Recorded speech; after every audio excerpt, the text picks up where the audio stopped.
जिस दिन श्रुति ने अपनी फटी हुई चप्पल को देखा उसी दिन उसने फैसला कर लिया था कि अब हालात उसके सपनों का रास्ता नहीं रोकेंगे। गांव के लोग उसका मजाक उड़ाते थे। कोई कहता था, अरे श्रुति, तेरी बस की बात नहीं। कोई हंसकर बोलता, इतने बड़े सपने मत देखा कर, टूट जाएंगे। लेकिन श्रुति के दिल में एक आग जल रही थी। वो जानती थी कि दुनिया की सबसे बड़ी ताकत ना पैसा होती है और ना पहचान और ना ही किस्मत। सबसे बड़ी ताकत होती है खुद से किया गया वादा, मेहनत और मजबूत इरादा। और एक दिन यही तीनों चीज उसकी जिंदगी बदलने वाली थी।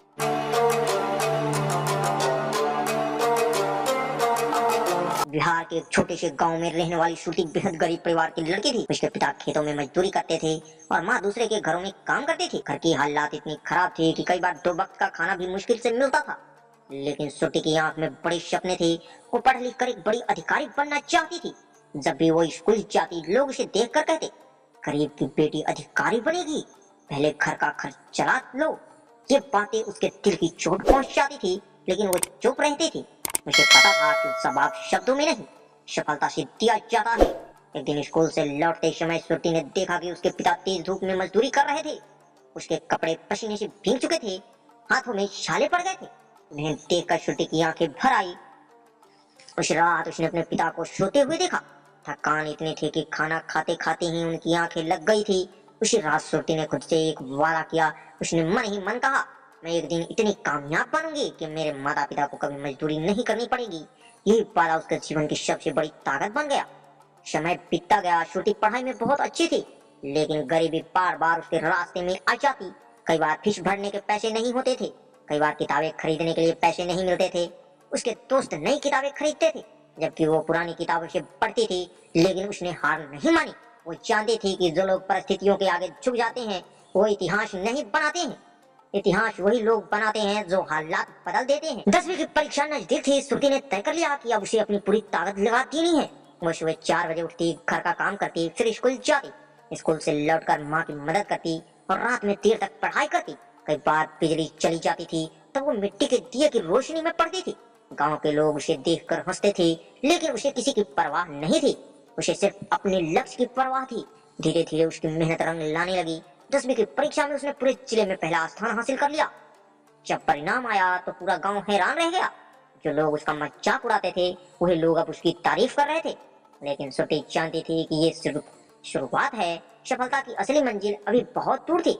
उसने अपने पिता से कहा, बाबूजी, मैं यहाँ नहीं रुकूंगी।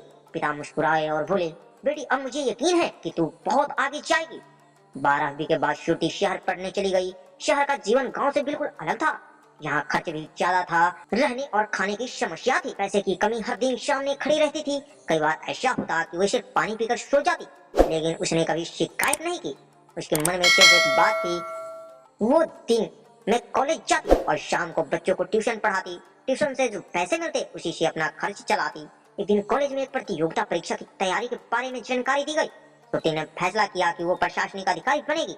लेकिन वो परीक्षा बेहद कठिन थी। 1000 लोग परीक्षा देते थे और चुनिंदा लोग का चयन होता था। जब उसने ये बात लोगों को बताई तो लोग हंस पड़े। तू अधिकारी बनेगी, इतना आसान नहीं है। लेकिन श्रुति का इरादा मजबूत था। उसे पता था कि बड़े सपनों का पूरा करने के लिए बड़ा साहस चाहिए। श्रुति ने पूरी मेहनत से परीक्षा दी, लेकिन परिणाम आया तो वो असफल हो गई। उसका दिल टूट गया। कई दिनों तक वो उदास रही। उसे लगा कि शायद लोग सही कहते थे, शायद ये सपना उसके लिए नहीं था। लेकिन तभी उसे अपना वादा याद आया। उसने अपने पिता के हाथ के छाले याद आए। उसे अपनी माँ की मेहनत याद आई। उसने खुद से कहा, हार सिर्फ तब होती है जब इंसान कोशिश करना छोड़ देता है। और वह फिर उठ खड़ी हुई।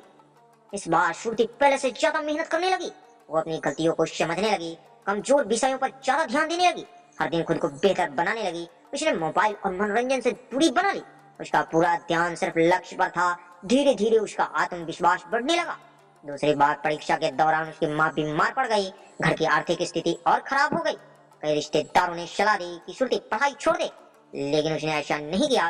वो जानती थी कि अगर आज रुक गई तो जिंदगी भर पछताएगी। उसने पढ़ाई भी जारी रखी और माँ की देखभाल भी की। वो यह समय उसके लिए बहुत कठिन था, लेकिन यही कठिन समय उसे मजबूत बना रहा था। आखिर वो दिन आ गया जिसका उसे वर्षों से इंतजार था। परीक्षा का परिणाम घोषित हुआ। श्रुति का चयन हो गया था। वो प्रशासनिक अधिकारी बन गई थी। उसकी आंख से खुशी के आंसू बहने लगे। उसने सबसे पहले अपने माता पिता को फोन किया। पिता की आवाज कांप रही थी। उसने कहा, बेटी, आज तूने मेरा सिर गर्व से ऊंचा कर दिया। माँ रोते हुए बोली, आज हमारी सारी मेहनत सफल हो गई। कुछ समय बाद श्रुति अपने गांव लौटी। पूरा गांव उसके स्वागत के लिए खड़ा था। वही लोग जो कभी उसका मजाक उड़ाते थे आज उसकी तारीफ कर रहे थे। लेकिन श्रुति के मन में किसी के लिए कोई शिकायत नहीं थी। उसे पता था कि सफलता का असली मतलब दूसरों को गलत साबित करना नहीं, बल्कि खुद को सही साबित करना है। गांव के लोग स्कूल में बच्चों के बीच खड़े होकर श्रुति ने कहा, मैं कोई असाधारण लड़की नहीं हूँ। मेरे पास भी वही 24 घंटे थे जो आप सबके पास है।